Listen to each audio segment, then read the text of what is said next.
Maraming lalaki ang nagtatanong kung bakit habang mas hinahabol nila ang babae, mas lalong lumalayo ito. Habang mas nagpapakita sila ng effort, mas parang nawawalan ng interes ang babae. Sang mas masakit, minsan yung lalaking halos walang ginagawa, siya pa yung gustong-gusto ng babae. Siya pa yung hinahanap, siya pa yung iniisip bago matulog. Bakit ganon? Dahil may paraan ng pagkilos ang ilang lalaki na hindi kayang ipaliwanag ng karamihan, pero malakas tama nito sa psychology ng babae. Ang totoo, maraming lalaki ang mali ang approach pagdating sa attraction. Akala nila kailangan nilang maghabol ng maghabol para mapatunayan ang worth nila. Akala nila kapag lagi silang available, lagi silang mabilis mag-reply at lagi nilang inuuna ang babae, mas mamahalin sila nito. Pero sa reality, kabaliktaran ang madalas mangyari. Habang mas ipinapakita mong takot kang mawala siya, mas nawawala yung challenge at excitement sa side ng babae. At kapag nawala ng emotional tension, unti-unti ring nawawala ang attraction. Pero may mga lalaki na kakaiba kumilos.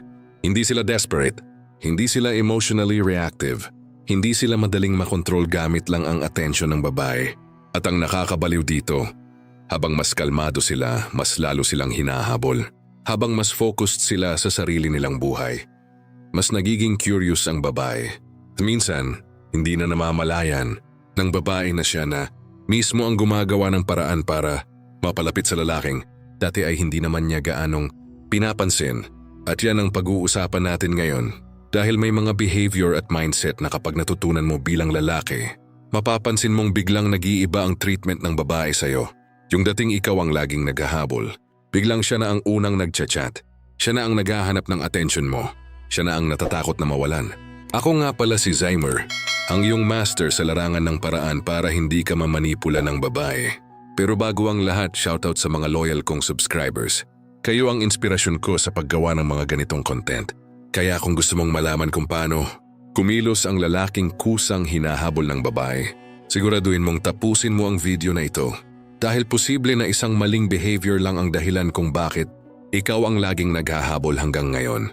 Number 1, hindi siya mabilis magbigay ng buong atensyon. Ang unang klase ng behavior na nagpapahabol ng babae ay yung hindi ka agad nagbibigay ng buong atensyon mo. Maraming lalaki ang magkakamali dito dahil akala nila kapag mas marami silang effort at attention na ibinibigay, mas lalaki ang chance na mahulog ang babae.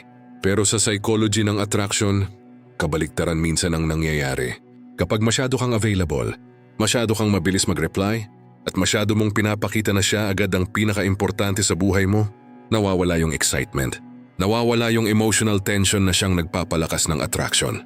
Ang babae kasi, instinctively na-attract sa lalaking may sariling mundo. Yung tipong hindi umiikot ang araw niya sa babae lang. May sarili siyang goals, priorities at buhay. At dahil doon, hindi niya kailangang ibuhos agad lahat ng oras at attention niya para lang mapansin. At ironically, yan pa mismo ang dahilan kung bakit mas lalo siyang hinahabol. Dahil habang ang ibang lalaki, halos ibigay na agad lahat sa umpisa, ikaw yung lalaking may control sa emotions at oras mo. Mapapansin mo ito sa totoong buhay. Kapag ang isang lalaki sobrang bilis ma-attach, sobrang bilis mag-invest emotionally, sobrang eager palagi, madalas nawawala yung mystery. Nagiging predictable siya. Alam na agad ng babae na kahit anong mangyari, nandyan pa rin siya. Kapag naging predictable ang lalaki, bumababa ang thrill. Pero kapag naramdaman ng babae na hindi ka madaling makuha, emotionally, doon siya nagsisimulang maging curious. Doon niya mas gustong alamin kung ano ba talaga ang nasa isip mo. At hindi ibig sabihin nito na maglalaro ka ng mind games o magpapanggap na walang pakialam. Ang ibig sabihin lang nito, marunong kang mag-control ng sarili mo. Hindi ka yung tipong iiwan lahat para lang sa babae. Hindi ka agad nagbibigay ng buong emotional investment sa umpisa. Dahil naiintindihan mo na ang attraction ay hindi binubuo sa sobrang availability. Mas lumalakas ito kapag may konting mystery, konting challenge at konting space para hanapin ka ng babae. Sa totoo lang, maraming babae ang hindi sanay sa lalaking hindi uhaw sa attention nila.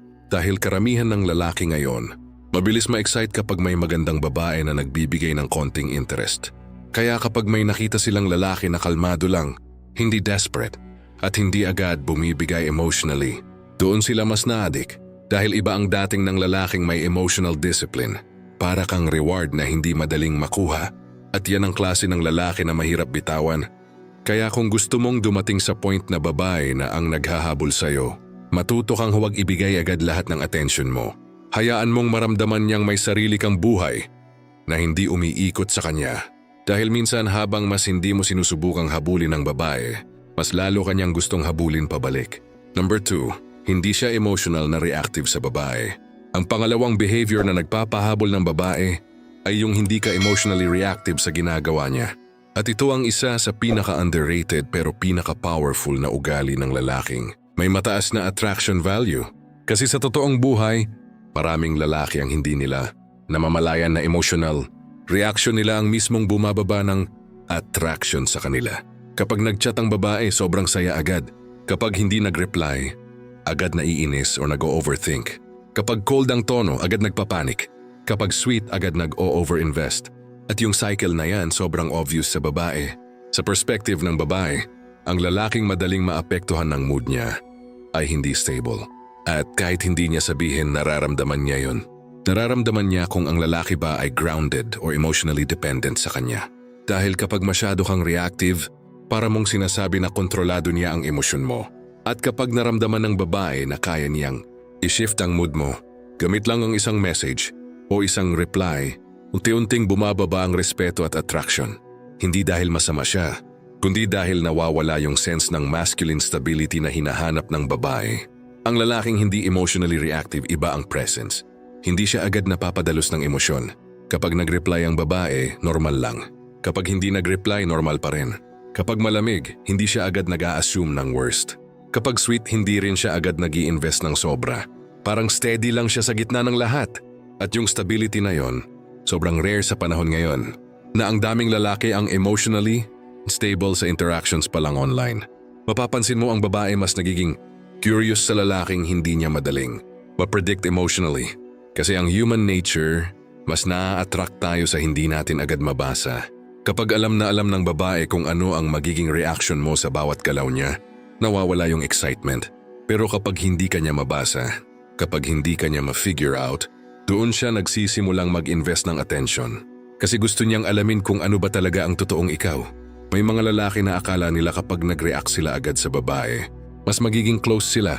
Pero sa reality, madalas nagiging opposite.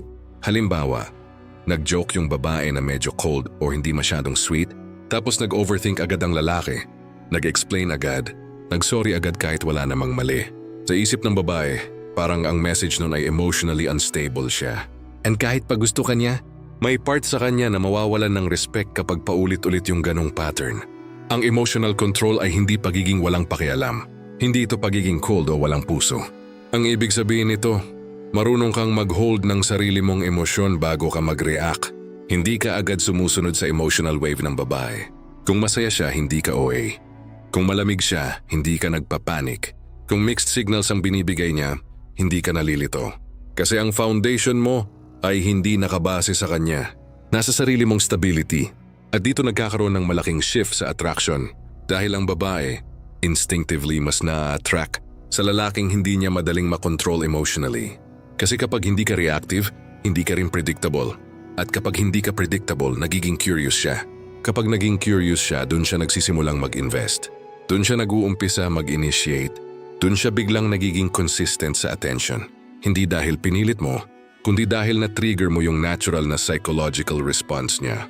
Sa huli, ang emotional non-reactivity ay parang silent power. Hindi siya loud, hindi siya showy, pero ramdam ng babae yung difference. Yung lalaking dati ay madaling maapektuhan ng mood niya. Ngayon, steady na.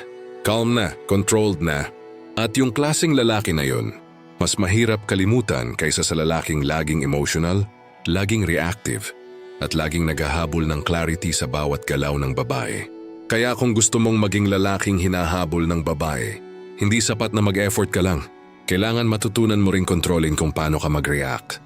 Dahil minsan, hindi yung ginagawa mo ang nagpapahabol sa babae, kundi yung hindi mo ginagawa kapag sinusubukan kanyang guluhin emotionally. Number 3, may kakayahan siyang mag-set ng boundaries kahit gusto niyang babae. Ang pangatlong behavior na nagpapahabol ng babae ay yung may kakayahan kang mag-set ng boundaries kahit may gusto ka sa babae. At ito yung part na madalas hindi kayang gawin ng karamihan ng lalaki. Kasi kapag gusto nila yung babae, bigla nang nawawala ang standards. Bigla nang natatakot magsabi ng hindi. Bigla nang sumasang-ayon kahit hindi na okay sa kanila. At dahan-dahan doon nagsisimulang mawala ang respect ng babae. Sa simula, akala ng lalaki, mas magiging close sila kapag lagi siyang available at laging oo sa lahat ng gusto ng babae. Pero sa psychology ng attraction, ang walang boundaries na lalaki ay hindi nagiging attractive sa long term.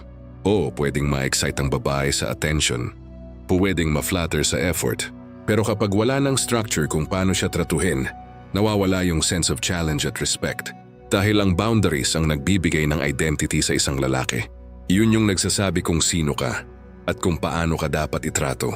Ang lalaking may boundaries, hindi natatakot mawalan ng babae dahil alam niya kung saan siya nakatayo.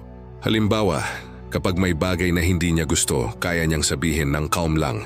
Hindi kailangan ng galit, hindi kailangan ng drama. Simpleng clarity lang. Kapag may disrespect, hindi niya agad tinotolerate. Kapag hindi siya comfortable sa treatment, hindi siya natatakot mag-distance.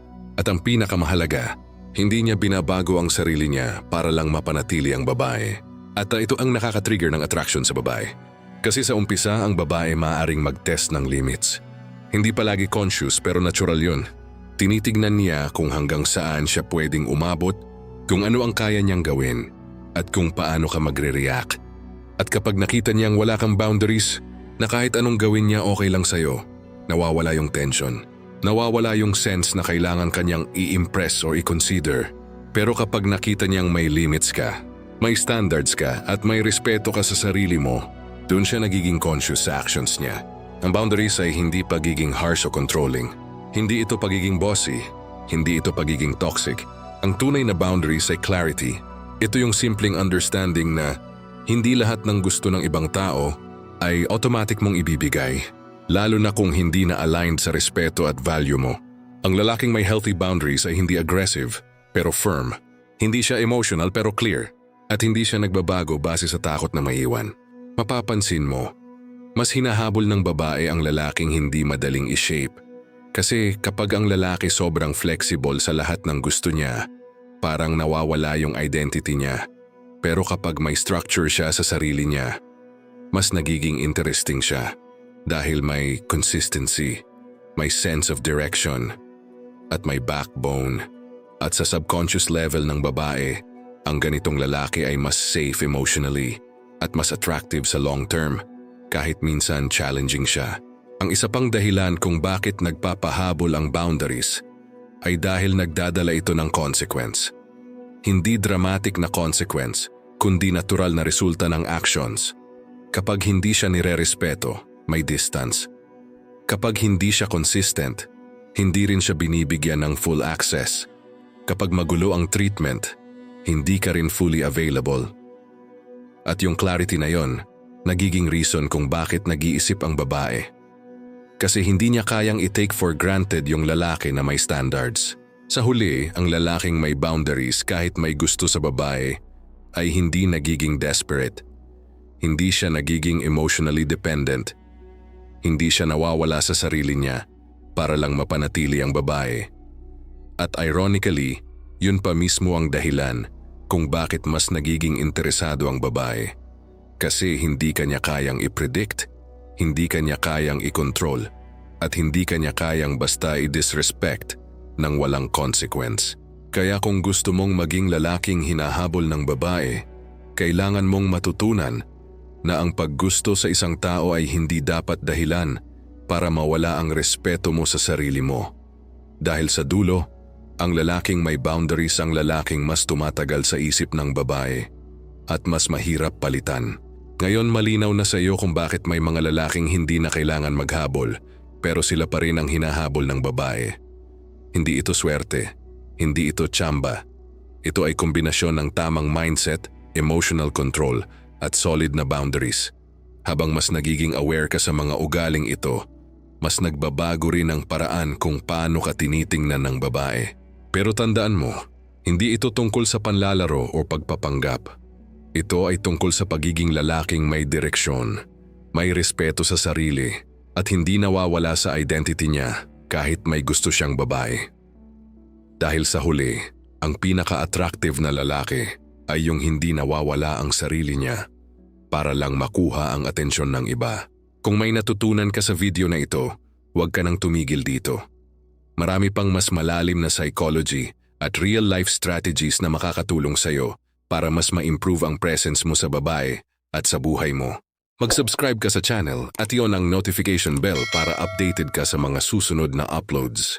At kung naniniwala ka na kaya mong magbago at maging lalaking hinahabol, i-comment mo sa baba, hindi na ako maghahabol.